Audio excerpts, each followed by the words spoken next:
and it's nice to start this katha on Sri Ramkrishna. Now you see, the word katha kind of conjures up an image of trying to do stories about Puranic tales, legendary ancient tales. The katha you're going to hear is a contemporary katha, a modern narrative. Now it's very important to recognize the use of narratives when you're talking about very subtle ideas like spirituality. You see, without the narrative, without the story format, however good the philosophy may be, it becomes dry. And you feel that you are chewing on dry straw. It becomes tiresome. A story allows you to kind of bring in lovely, marvelous ideas of spirituality in a story format. This is the unique feature about all the kathas.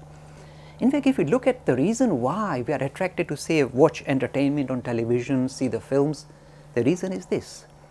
In a way, as we are human, the way we can relate to ideas about anything has to be in human terms.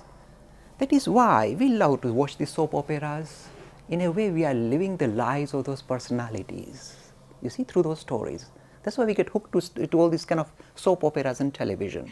Because we live in a way, all of us attach ourselves to certain characters in that particular story and live their lives. So you can see the power of narrative. But it can be used or misused. You see, if you look at the soap operas, any soap opera, Eastern or Western, the soap operas will focus on kind of lower human aspiration. There is jealousy, all this Hindi soap opera, ZTV soap opera, the clothes are out, come on, killed. There is jealousy, there's deviousness, there's deception. So you can promote very kind of poor kind of human aspirations or lower human aspirations through narratives, and that still hooks you. In the same narrative, the power of narratives, you can again write the back of narratives to aspire to higher ideals. This is the power of kathas. In fact, the reason why the Hindu population is fixated on the kathas is purely for this reason. Because when you hear the stories of Ram or Krishna or all these various kathas, Bhagavad Katha, Ramayana, Mahabharata, you immediately start linking up with some of those characters. And in a way, you kind of ride on the back of those characters to develop those characteristics in our lives. We kind of borrow from them. That is why kathas are such a powerful tool that the Hindus have recognized and used for thousands of years to promote high principles through stories, through the stories of Ramayana, through the stories of Mahabharata, through the stories of, say, the Bhagavad Purana. Marvelous ideas.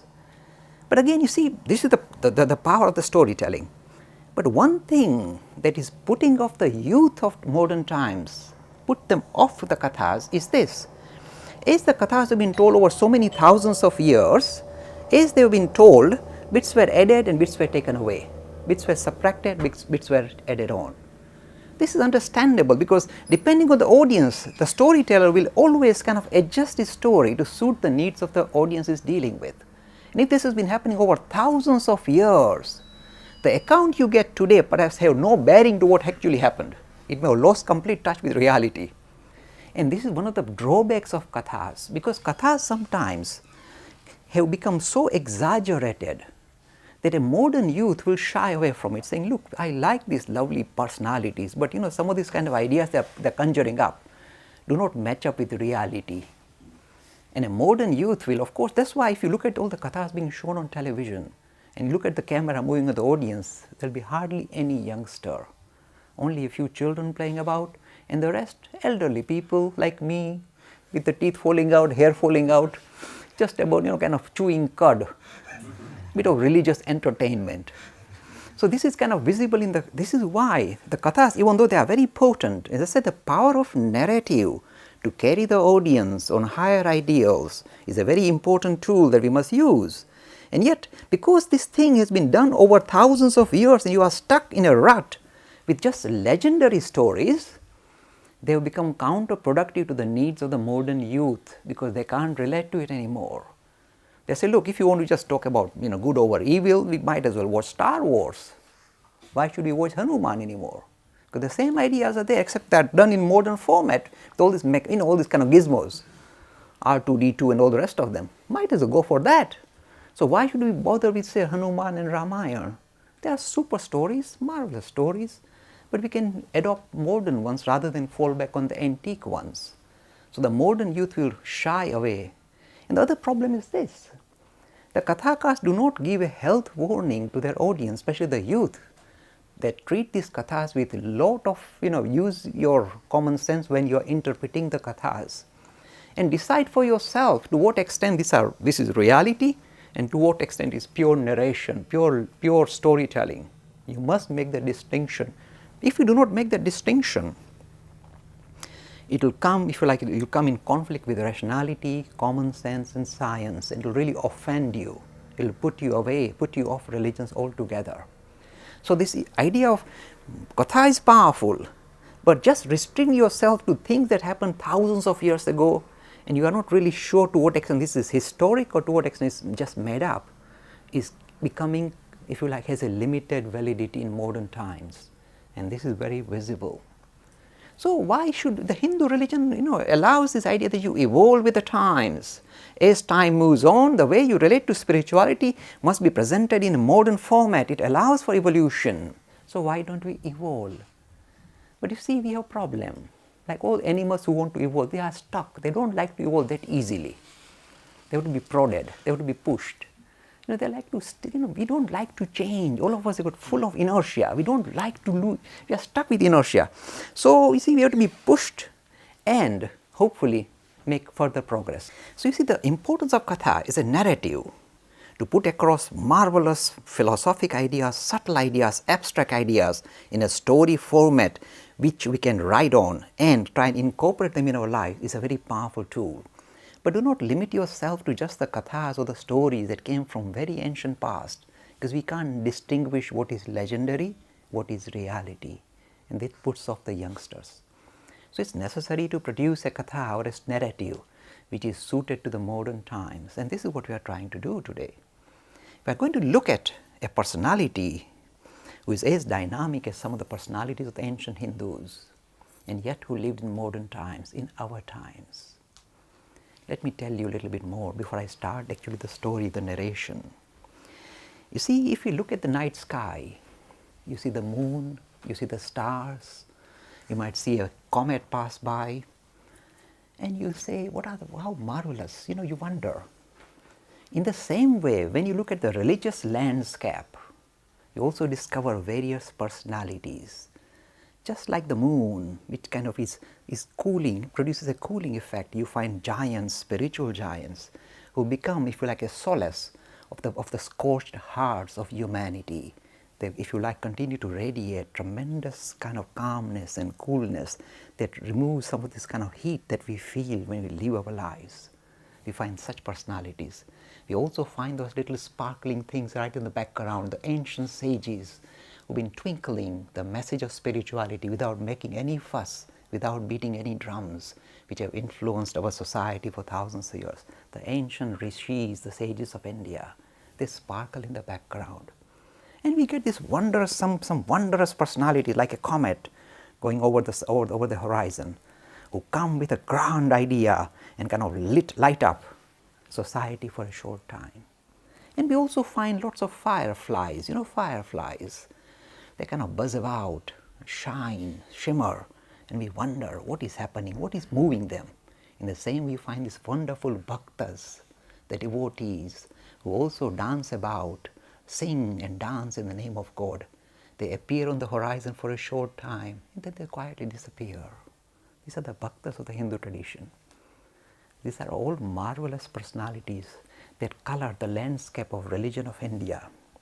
But then once in a while, we suddenly see the sky, the horizon turning pink, and we see the rising sun. Something dramatic, not only just enhancing and protecting life, but actually giving life like the sun. The spiritual message that comes through from these personalities lights up the whole of this humanity. It gives life. It is, if you like, the fountainhead of spirituality, which the world seriously needs. Such personalities come from time to time and live in, kind of revive and refresh the powerful message of spirituality suited to their own times. We see them again and again. So today we are going to do a story of one such personality. And again, what's the uniqueness of this personality? There is nothing extraordinary. I'm going to do a story in the most ordinary language of something that is extremely extraordinary and yet appears very ordinary. The unique feature of these modern personalities is telling us, don't you see, the extraordinary is intertwined with what appears as ordinary. All of this appears ordinary. It is charged to the full with spirituality, extraordinary hidden or appearing as ordinary. So, I am going to be very careful to present a story which has got some kind of mystical element, but I am going to keep them low. I am going to keep it low, don't to fly off.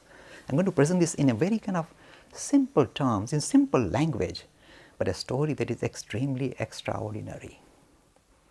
Let us begin the journey.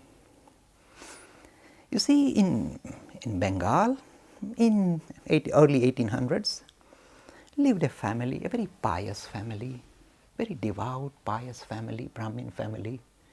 They lived in a little village called Kamarpukur, which is about 60 miles northwest of Calcutta. A little village, very simple people, very pious, simple, well, middle class to poor family. Now, before I start the story of this great personality, let me just tell you something about his predecessors. A young person called Khudiram lives here. What is the unique feature about this simple man? He leads a very simple life. He's got some land which he cultivates and survives on the money. This person, the whole life of this person, look at the way he leads his life. It is so strongly God-centered rather than self-centered or materialistic life. It's a spiritually driven life. How does it become visible? Look, in every Hindu home, wherever you find, the center of attraction is no longer the television, but the shrine room. They say, unless the deity that we are worshipping is looked after first, we won't even eat or drink. This is the discipline they show. They very clearly show the priorities. The priority is spirituality and not just the material existence. And this becomes visible in the story of this gentleman, this man called Khudiram. Very devout, very pious, devoted to the idea of God as Raghuvir, Ram, a great devotee of Raghuvir. Again, until Raghuvir is fed, until Raghuvir is looked after, the family won't even drink a drop of water. Devout, disciplined, with the priorities in the right way around, spirituality above a material living. Now, just show you the power of this gentleman. Because he was so honest and straightforward, at one stage he used to own a lot of land, and the landlord in that particular area for some reason decided to take some other person to task and ask Khudiram to become a false witness so that he can win a court case. And Khudiram said, I will not play ball. I cannot bear false witness. So the landlord got angry with Khudiram and said, oh no, if you don't play ball with me, I am going to pinch your land because I can extend my claim onto your land too. And Khudiram had to abandon his land. He abandoned the land and walked away with his family. And some other friend said, come, I'll give you a small piece of land which you can cultivate and survive. He said, rather do that. He left and walked. You see the steadfastness of this principle-oriented personality was very visible. It is, you see, when you find such discipline in any family, that if you like, the groundwork has been done for the plant of spirituality to flourish. This is the background to this Sri Ramakrishna. So here is this Khudiram. He left his home, left his plot of land, and is living on a friend's land and surviving. Very pious. His wife was equally simple woman, very simple woman. In fact, guileless, nirdosh, completely guileless. No complication, very straightforward, very loving, very caring for the neighbors, very simple woman. Again, a marvelous place where spirituality can find roots and show itself, become visible. This is the father and mother of this personality, Khudiram and Chandramani. Now the story goes, see, this is a bit of mystical stuff has to come in to make story interesting. Now one day, see, when this wife was passing by a Shiva temple in the little village called Kamarpukur, this is in her own words. I am not exaggerating, I am very careful. The Kathakars in the future will exaggerate. I will try and keep it to the minimum. She said, as I was passing by the Shiva Mandir, Shiva temple, it's small, tiny, I've been to this place, Kamarpukur, it's a small little temple, literally 6 feet by 6, hardly a temple really, just little thing with little Shiva ling inside. And she said, I was passing by, so light come out of the temple and come in huge waves and enter my body. And it was so dynamic, I couldn't bear the experience. And I fainted and fell down. And people had to lift me up and take me home. I did not know what happened to me, but from that day I felt I am with a child. This is the kind of magical beginning. Let must give a little magic and color. Otherwise the story becomes too black and white. We must make it colorful. So this is she says, I feel I am with a child now. And then after 9 months, and she bears the child. The date is Wednesday, 18th of February, 1836. In the home, on this very poor home of Khudiram, the conch shells were blown just before sunrise, announcing the birth of a child. This child, because they are devoted to the idea of Raghuvir, this child was named Gadadhar, which is one of the names of Vishnu. So they named the child using the name of Vishnu, Gadadhar. Now this child was very simple. At the beginning there is nothing extraordinary.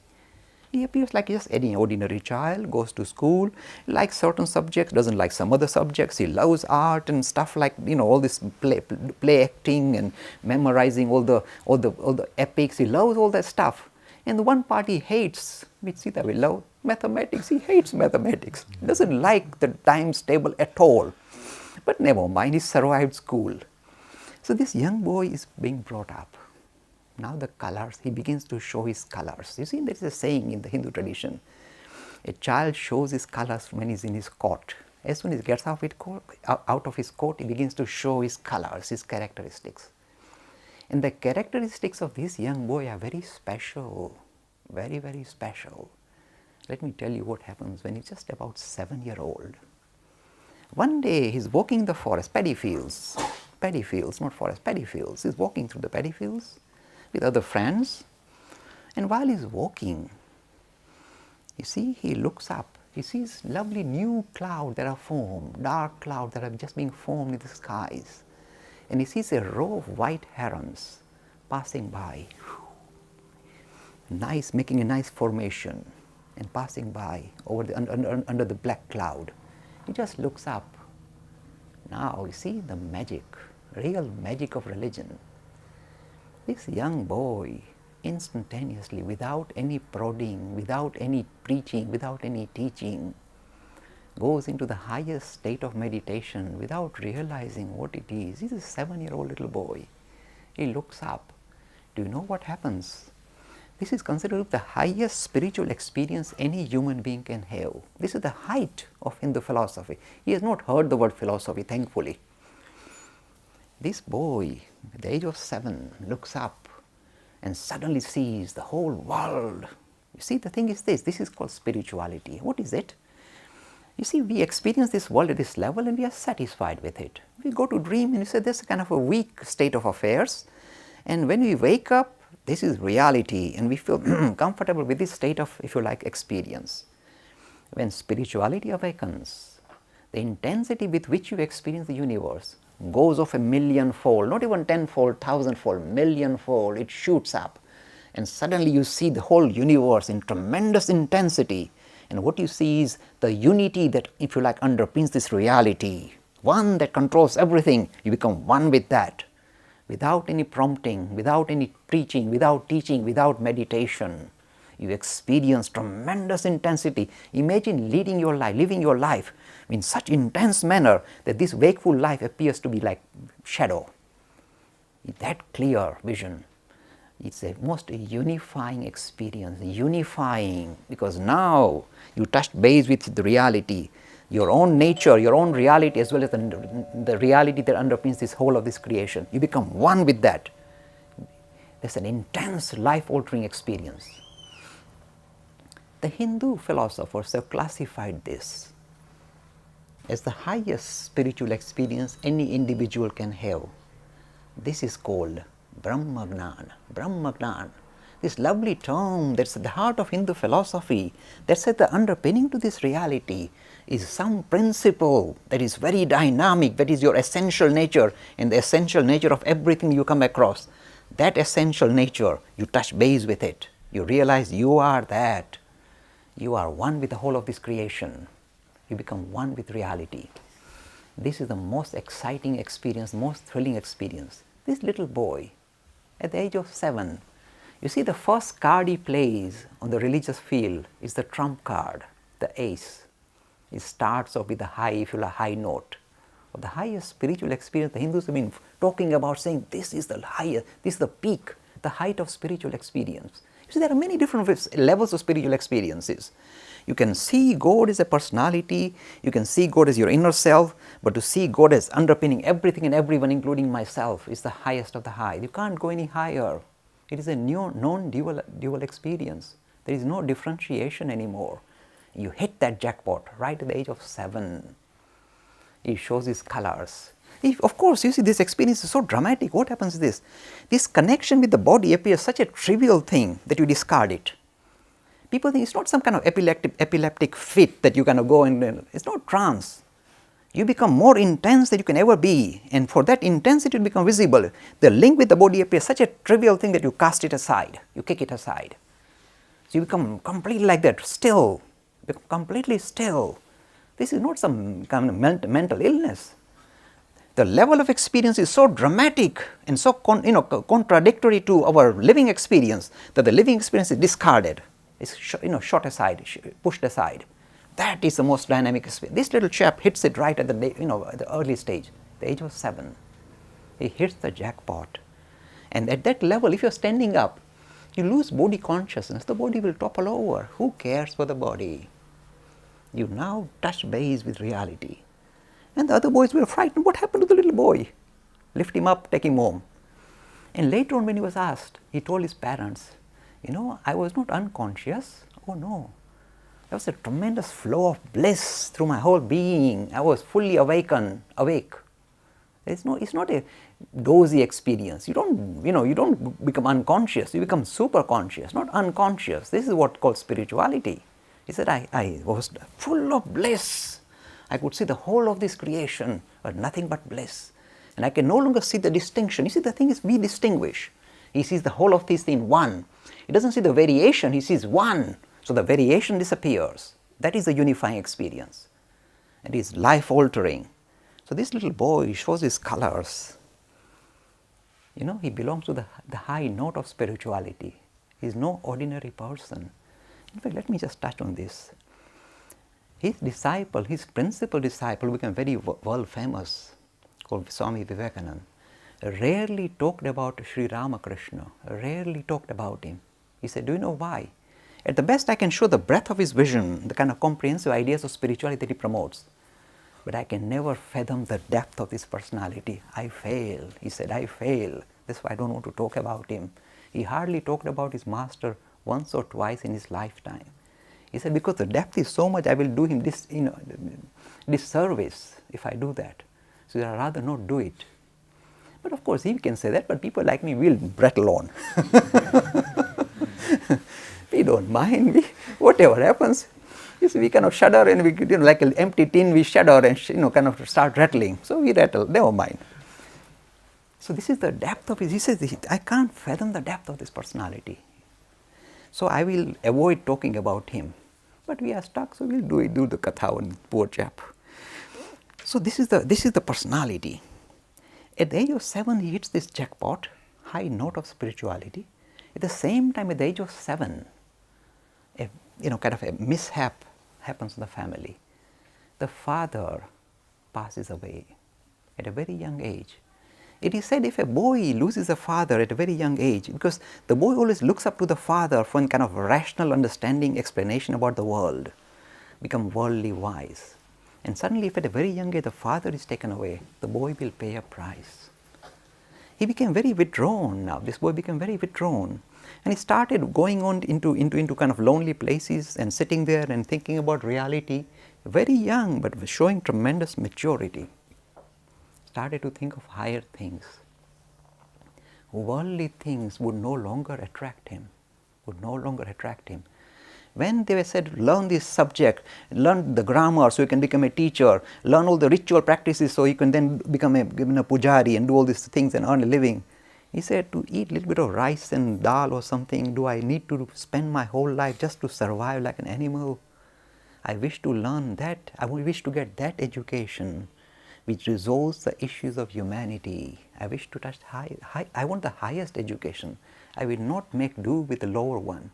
He had great difficulty because now you see his mind had turned to higher things. And you see, he already holds the jackpot in his pocket without realizing what's hit him. He has already hit the high note. He continues in that particular mode, continues to go to his school and so on. And there's another incident in his life which is very special because it throws light on how easy it is for this boy to become one-pointed.